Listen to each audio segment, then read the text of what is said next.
Vous parlez de négociation, mais il y a déjà... J'ai vu Florian Philippot parler de charte qui pourrait être proposée à l'UMP dans certains départements. Ça, c'est pour le 3e tour. Oui, Voilà. Oui, on discutera de ça lundi prochain. Oui, enfin, c'est des magouilles aussi pour le 3e tour. Ah, pas du tout, pardon. C'est-à-dire que pour le 3e tour, pardon.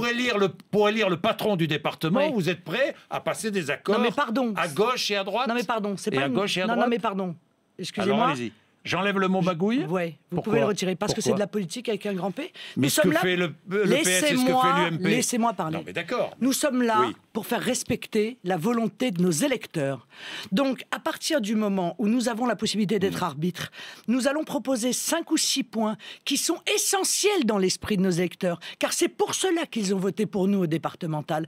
Et nous dirons à ceux qui réclament nos voix, soit vous respectez nos électeurs et vous signez cette charte et vous vous engagez à ne pas augmenter les impôts.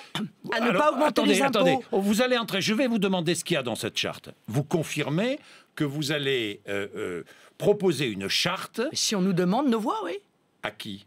À l'UMP uniquement ou au PS aussi? Mais à ceux qui viendront nous voir en nous disant « Vous êtes l'arbitre dans le cadre du département. Voilà, nous voudrions que vous votiez pour nous permettre de diriger le département. » À cela, on dira « Respectez nos électeurs. » Alors, nous voulons que vous signiez... Que dira cette charte?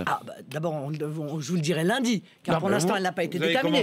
Mais vous y trouverez sûrement le refus d'augmentation de tout impôt. Voilà, on refuse l'augmentation des impôts. Stop, la folie fiscale, c'est terminé.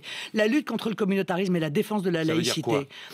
Ça veut dire le refus. Ça veut dire le refus aux subventions, des subventions aux associations communautaristes. Ça veut dire la surveillance de ce qui dépend du périmètre du département, notamment les crèches, notamment oui, la surveillance, surveillance pour que la laïcité soit respectée. Oui, bien sûr. Et le refus de toute revendication telle que nous les subissons au quotidien et telle que les assemblées les subissent au quotidien. Mais tout, des revendications alimentaires, vestimentaires, d'heures séparées, de jours de ceci, de cela. Stop, voilà. La République laïque, maintenant, c'est tolérance zéro à l'égard des revendications communautaristes.